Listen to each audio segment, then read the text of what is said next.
अस्सलामुअलैकुम नाजरीन, आप देख रहे हैं पीटीएन न्यूज और मैं हूं आपकी होस्ट कुरातुलैन। शामिल करते हैं आज की अहम खबरें। पाकिस्तान समेत दुनिया के मुख्तलिफ ममालिक में चांद ग्रहण का आगाज। लाहौर। पाकिस्तान समेत दुनिया के मुख्तलिफ ममालिक में चांद को ग्रहण लगने का आगाज हो गया। महकमे मौसमियात के मुताबिक एशिया, अफ्रीका और यूरोप में मुकम्मल चांद ग्रहण सुपर ब्लड मून का अमल शुरू हो गया है। पाकिस्तान में जुज़वी चांद ग्रहण 9:27 पे होगा, जबकि चांद को मुकम्मल ग्रहण 10:31 लगेगा और फिर रात 11:12 पे अरूज पे होगा। महकमे मौसमियात के मुताबिक रात को 1:55 पे ग्रहण खत्म होगा।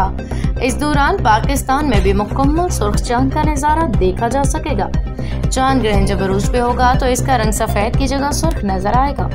न्यूज स्टूडियो से फिलवक्त के लिए इतना ही। मज़ीद खबरों और अपडेट से बाखबर रहने के लिए देखते रहें पीटीएन न्यूज।